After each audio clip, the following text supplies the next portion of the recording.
Hi everyone, my name is Salman Atrian. This is gonna be my first tutorial. I hope you enjoy and have something to learn. In this video, I'm gonna talk about a custom node which I named it HSL histogram range. Well, when I was working on an albedo map of a material, I came up with creating such node.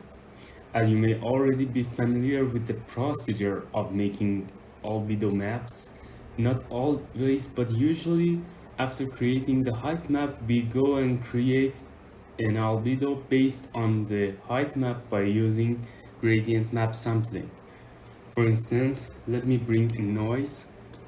I'm gonna create an empty graph, called it HSL histogram range. Let me bring the ground map. Galvanic large works fine.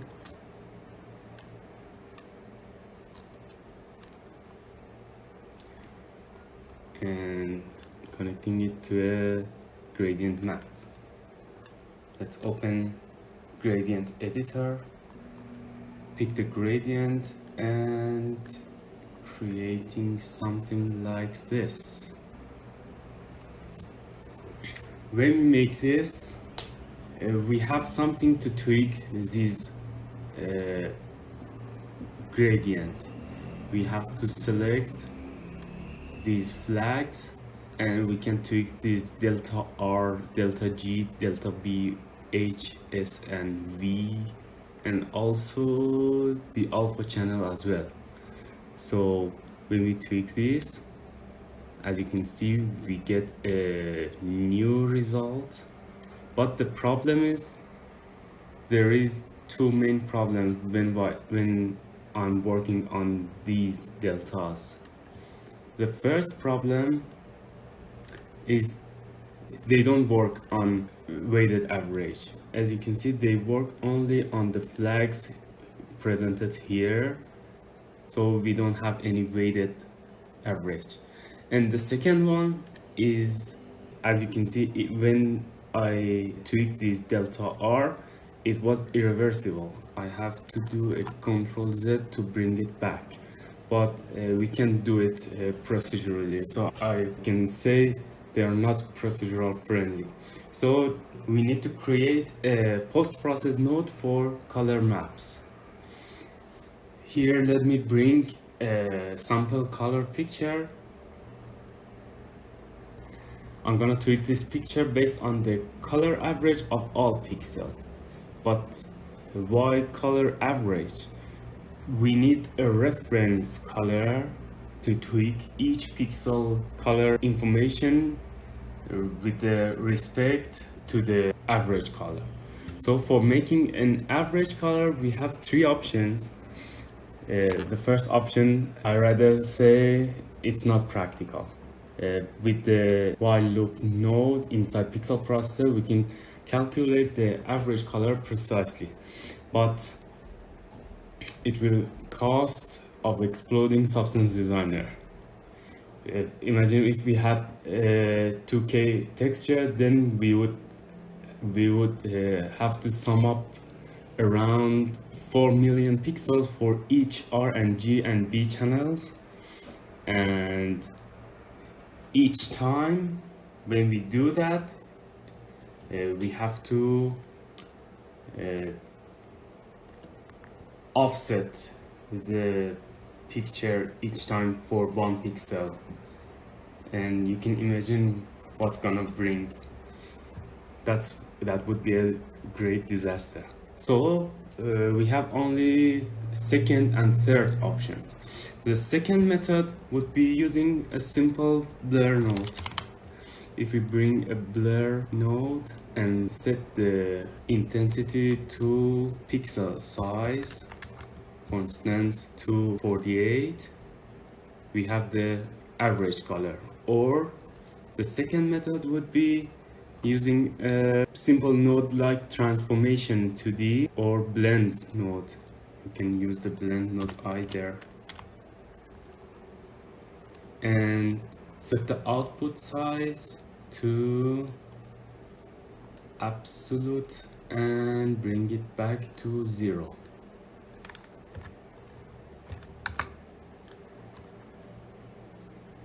We can do this here as well.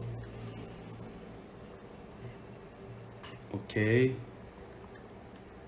both works the same. I'm gonna use the transformation 2D, but there is a little difference between blur and transformation. As you can see in the histogram, if we put it on RGB, you can see there is a little difference in between.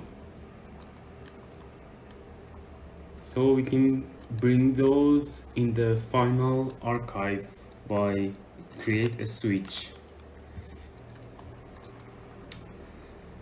And now we have the average color. So let's make a pixel processor and connect the original image to the first and the average color to the second. And I'm gonna bring the sample color node, set it to input image 0 and the second one to input image 1. And for the showing the result, if we set it as output node, we need a float 2 for the get float 2 for the position of each pixel. As you can see, we have the output.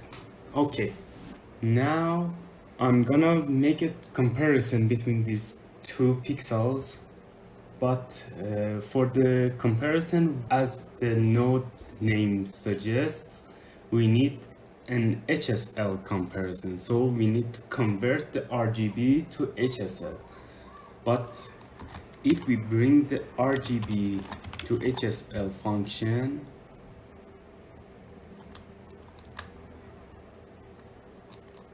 the connection would be wrong because the sample color contains 4 channels. So we need to bring a swizzle float 3.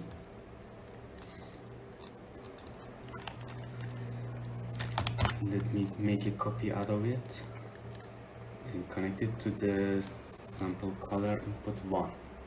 And now we have the H and S and L in each channel, but we can work on each of them by breaking the float. So let's create a swizzle float 1 for X and Y and a Z.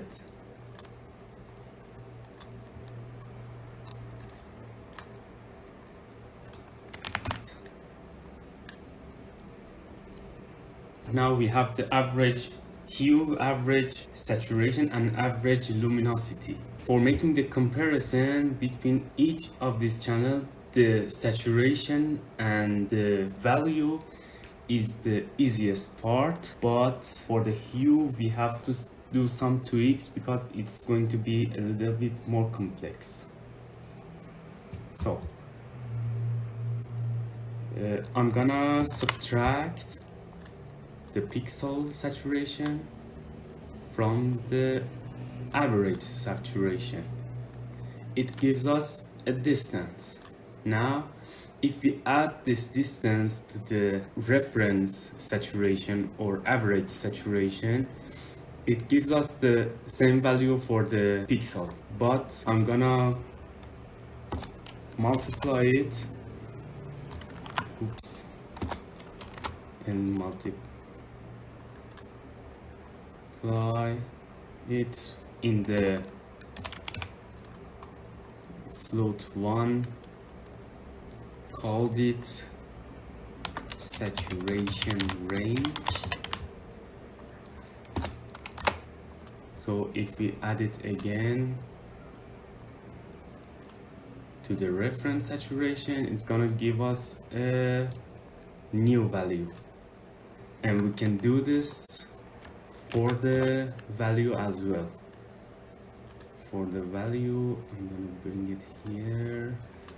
Let's make the new connections. I'm gonna make a difference between the luminance of the pixels and the luminance of the average color, and multiply it by the luminance range and add it again to the average. So before making the tweak for the hue, I'm gonna make an output out of it. So let me bring a float to H and S,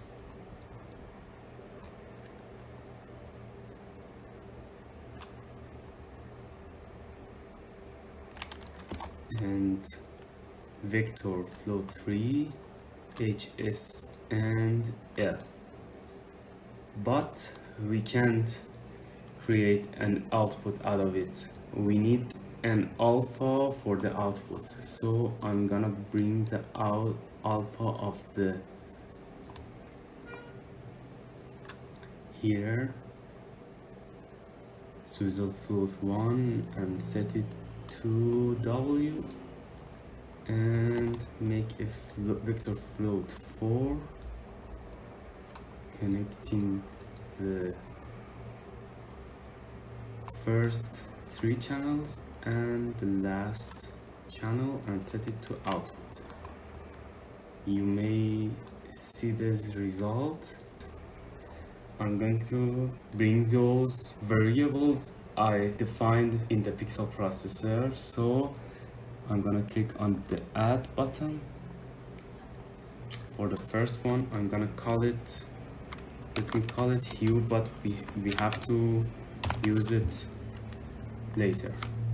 Hue range, this is the first one. Saturation range,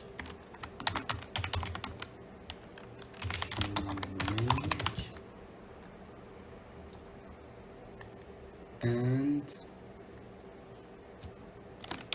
luminance range.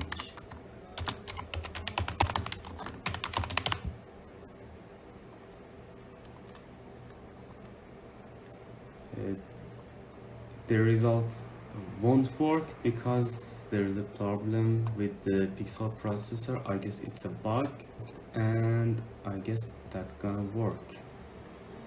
Hue doesn't work, and the luminance is going to work again, but I'm not getting the original result when they are on the 1.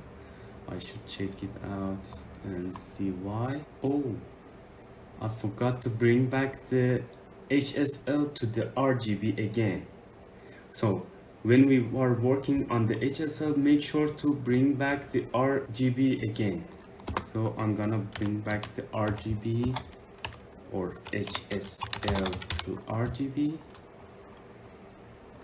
again, and that's gonna work fine.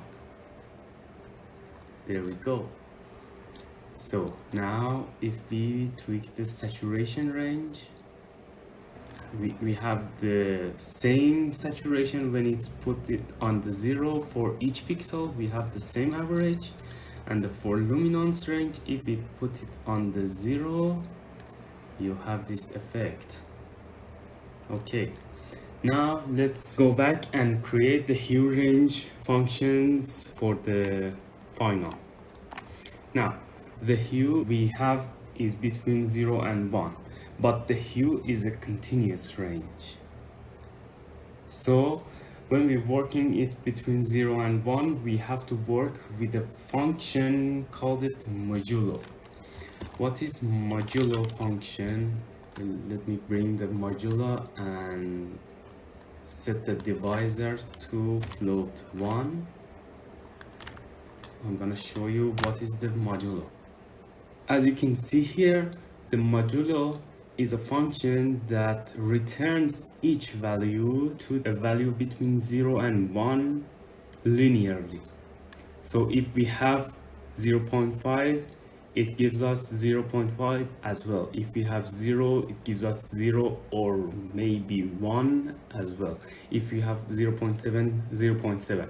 But if we have 1.1 here, it gives us 0.1. If we had 1.5 here, it gives us 0.5. And in the opposite direction, if we have minus 0.1, it gives us 0.9. If we have minus 0.9, it gives us 0.1. So what I'm gonna do is, if the difference between the average hue and the pixel hue is less than 0.1, the pixel hue should be moved toward the direction. So for example, if the average would be on the 0 and we have 0.4, we have to move here. But if we have 0.7, we have to move here, so we get closer to the 0 again. Now I'm gonna make a comparison. Let me bring the subtraction. I'm gonna compare it, making the absolute for the distance and making a less for the comparison. Float 0.5. So if the difference is less than 0.5, I'm gonna bring an if else. We have the same calculation, so I'm gonna make a multiplication and call it hue range.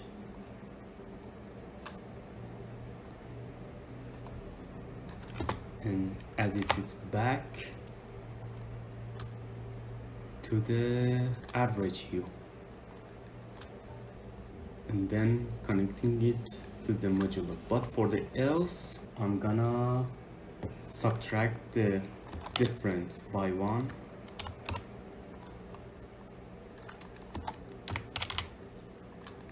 So it's 1.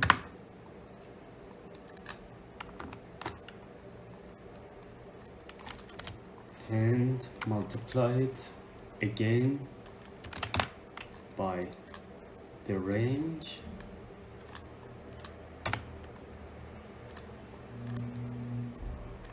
making it more beautiful. And this time I'm gonna subtract it from the average. And let's connect it to the vector first, and let's test it.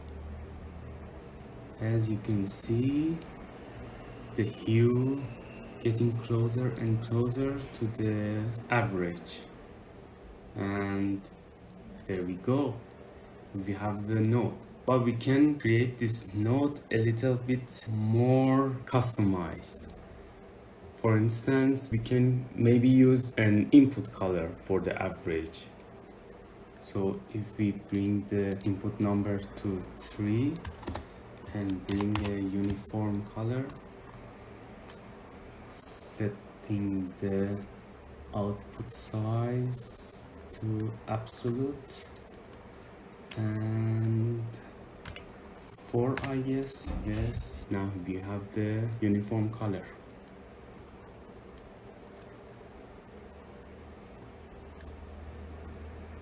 And set the selection mode to 3.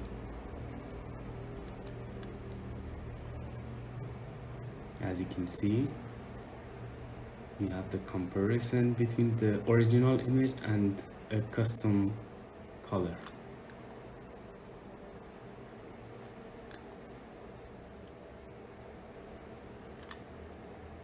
Or even we can create another input color and we can bring another input image. For instance, let me bring a Mona Lisa picture, and if we connecting it to the input 4 and set the input selection to 4 again, we can see something amazing.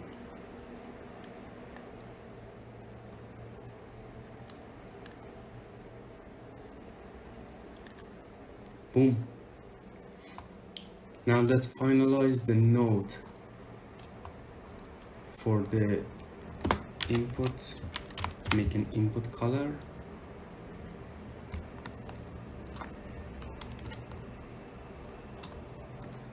And call it for the identifier input color input color for the label. For this image, I'm gonna call it input reference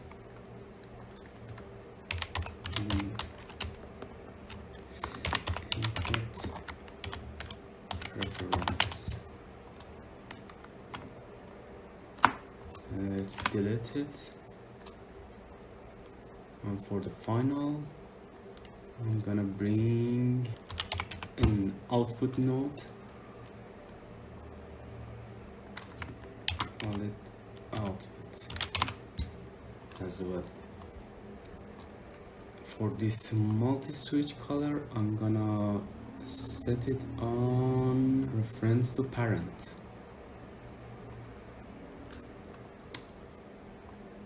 This one is okay. This one is reference to parent as well.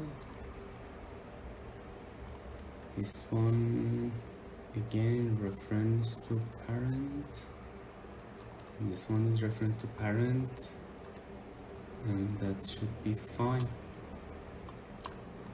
Now for the multi-switch color, for the selection, I'm gonna expose it and call it reference color, and set it to the drop down list. For the first value, I'm gonna name it average color method 1.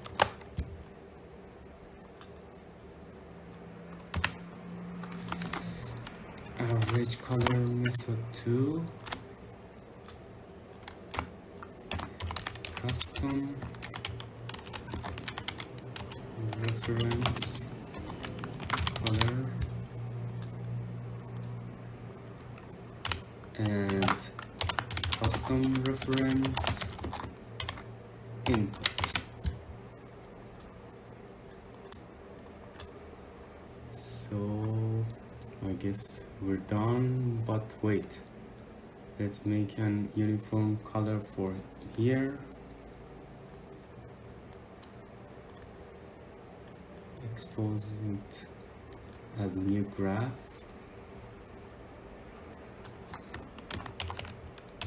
Custom reference color, custom color.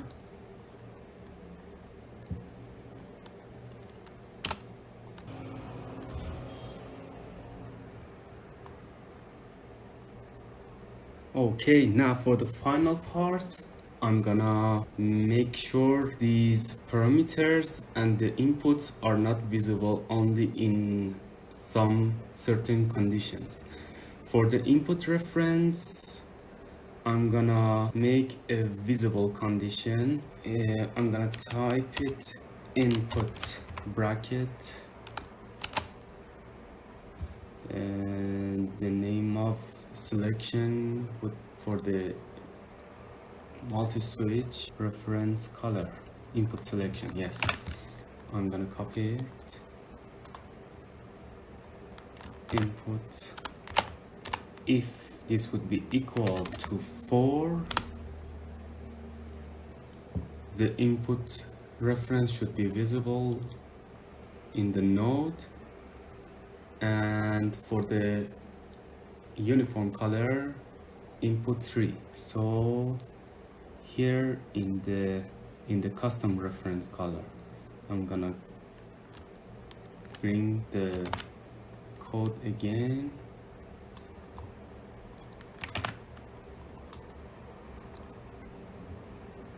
If it is set to 3, we should see it. Now let's test it. I'm gonna bring a new substance graph and let's drag the node, and we have the node. For the method 1, method 2, custom reference color and the custom reference input. Yes, we have these options. Now for the final test, let me bring again back the Van Gogh or the galvanic large and grab a gradient map to see for the final why we're here. Okay, now if we select the gradient map and connect it to the input color for the hue range, as you can see, the hue is changed. And the fantastic thing about this range is if we put the value larger than 1, for example 1.5, we expand the range.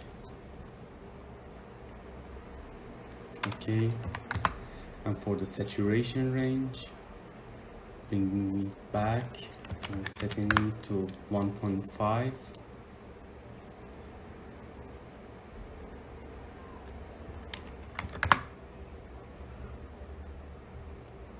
Okay, and for the luminance range,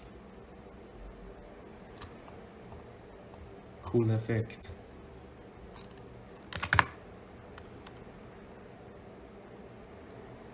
If we use the custom reference color, we can set the color like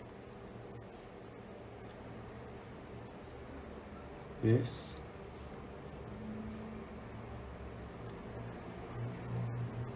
But the 1 value works not fine, and 1, 0 and 1, we have to set it to 0.1 to work it well. Now if we change the hue range, we have something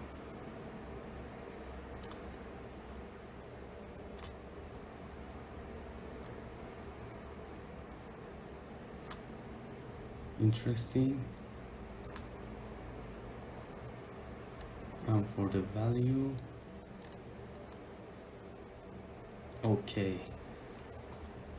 And for the last reference color, setting into custom reference input and connecting the bitmap.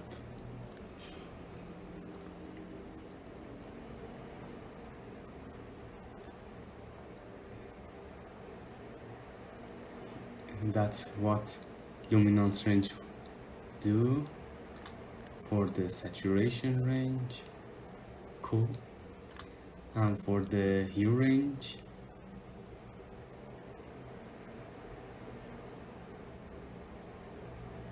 interesting. That's good to go. Well, I hope you had something to learn, and see you, and don't forget to subscribe. I'm gonna make more videos about Substance Designer or maybe Houdini, and good luck.